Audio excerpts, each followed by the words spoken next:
हम बात कर रहे थे स्पीकर कौमी असम्बली सरदार अयाज सादिक के हवाले से, और उन्होंने जो पेशकश की है दोबारा मुज़ाकरात की हुकूमत और अपोजिशन के दरमियान मशवरा भी दिया है और ये भी कहा है कि वो रोल प्ले कर सकते हैं, और कहा है कि इदारों पर इल्ज़ामात या एक दूसरे पर तनकीद से हासिल कुछ नहीं होना और सियासी मामलात बैठ कर ही हल किए जा सकते हैं। अच्छा, अब इस पर राना सनाउल्लाह की जानिब से भी एक स्टेटमेंट आया है और उन्होंने कहा है कि पीटीआई मुज़ाकरात की ख्वाहिश नहीं रखती, जबकि पीटीआई चेयरमैन का मौक़िफ़ ये है कि उन्होंने मुज़ाकरात से कभी इनकार किया ही नहीं है और कुछ अनासिर जानबूझकर इदारों और पीटीआई के दरमियान फासले बढ़ा रहे हैं। कौन से हैं ये अनासिर, यही हम जानने की कोशिश कर रहे हैं, लेकिन अभी तक हमें कामयाबी नहीं मिल पाई है। लेकिन पीटीआई का मौक़िफ़ लेना भी बहुत ज़्यादा ज़रूरी है, तो ये जान लेते हैं। पाकिस्तान तहरीक इंसाफ के रहनुमा हैं और स्पेशल असिस्टेंट टू सीएम के हैं शफकत अयाज साहब, उन्होंने हमें ज्वाइन किया। उनकी तरफ चलते हैं और उनसे उनकी राय जानते हैं। शफकत साहब, थैंक यू सो मच हमें ज्वाइन करने के लिए। सबसे पहले तो ये जो मशवरा दिया गया है स्पीकर की तरफ से कि एक और मौका देना चाहिए और वो किरदार भी अदा कर सकते हैं मुज़ाकरात अगर करने हैं पीटीआई और हुकूमत के दरमियान, इसको पीटीआई कैसे देख रही है? बिस्मिल्लाहिर्रहमानिर्रहीम।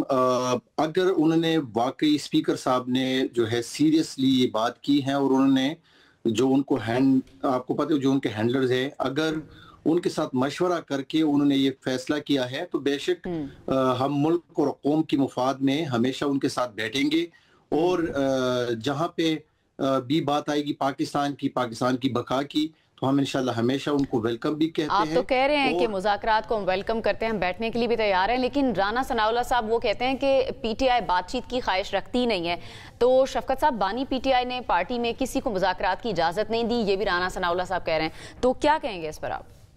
देखें, वो असल में बात यह है ना कि चेयरमैन इमरान खान साहब, आपको पता है कि हमेशा उनके साथ ये हुआ है कि जब भी उन्हें इजाजत हमें दी, हम इनके साथ बैठे, तो फिर इनके पल्ले कुछ होता नहीं है। चेयरमैन इमरान खान ने हमेशा ये बात की कि अगर इनके पल्ले कुछ होता, ये आजादाना फैसले करते, मुल्क और मुफाद की बात करते, तो हम हमेशा इनके साथ बैठने के लिए तैयार थे और है भी। हाँ, अगर वाकई इनके पास कुछ है, इनके पास इख्तियार है कि मुल्क और कौम के फैसले करें, ये एक पार्टी को दीवार के साथ ना लगाएं, तो फिर बेशक आए, हम इनके साथ बैठते हैं।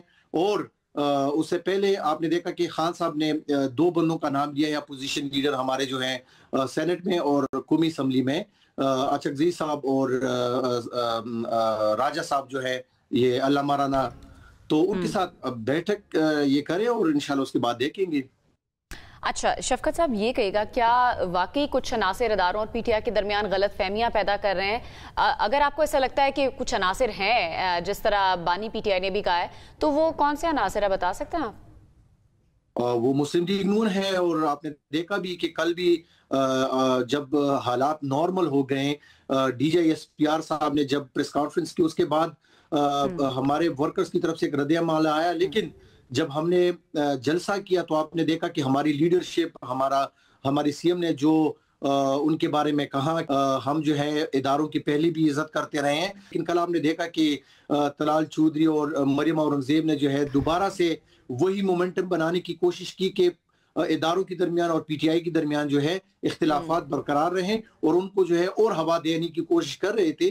तो ये वाकई वही लोग हैं जो हमेशा इदारों को और पॉलिटिकल लोगों को, वर्कर्स को, पाकिस्तानियों को। तो फिर अभी जो सूरत हाल नजर आ रही है शफकत साहब, अगर मुज़ाकरात होते ही नहीं है, जो स्टेटमेंट्स दूसरी तरफ से भी आ रही हैं, तो फिर उसका इम्पैक्ट क्या होगा पूरे मुल्क पर, ओवरऑल सियासी सूरत हाल पर, इवन मुआशी सूरत हाल पर भी आपका असर क्या देख रहे हैं?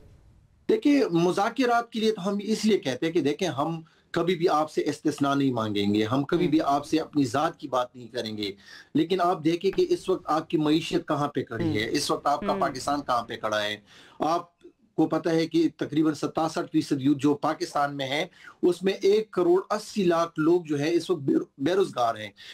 आप उन को क्या पैगाम दे रहे हैं कि हम आपको दीवार के साथ लगा रहे हैं, आपको जो है। और ये भी तो आप देखें ना कि वही 67% यूथ जो खैबर पाकिस्तान की है वो इमरान खान के साथ खड़े हैं, और बाकी जो 33% अवाम है जिसमें बूढ़े औरतें आती हैं, वो भी इमरान खान के साथ खड़े हैं। यानी कि 25 करोड़ अवाम जो है इमरान खान के साथ खड़े हैं। अगर आप उनके साथ मुज़ाकरात नहीं करते, आप उनके साथ बैठते नहीं है मुल्क की मुफाद में, तो आप जो है ना। शफकत साहब देखें ना, पीटीआई की तरफ से भी ऐसा माहौल तो नहीं बनाया जाता जिसमें बातचीत की जा सके। ये बड़ा ज़रूरी है कि जब आप बात कर रहे हैं कि ख्वाहिश रखते हैं, तो आप उस तरह का माहौल भी बनाते हैं और थोड़ा आप रिजर्व भी रहते हैं अपनी स्टेटमेंट्स देने के हवाले से। लेकिन आपकी पार्टी پارٹی کی طرف سے ایسا کچھ نہیں کیا جاتا، پرووکیٹو سٹیٹمنٹس بہت زیادہ دیے جاتے ہیں۔ خیر، بہت شکریہ۔ شفقت ایاز صاحب ہمارے ساتھ موجود تھے، پاکستان تحریک انصاف سے ان کا تعلق، اور ان کا یہ کہنا ہے کہ بھئی ہمارا مسئلہ نہیں ہے، ہم نے کچھ نہیں کیا، یہ حکومت کی طرف سے ہی ہمارے ساتھ ظلم ہوتا ہے جس کا جواب ہمیں دینا پڑتا ہے۔ بہرحال لیٹس سی کہ کیا ڈیولپمنٹ مزید ہوتی ہے ہماری پالیٹکس کے اندر۔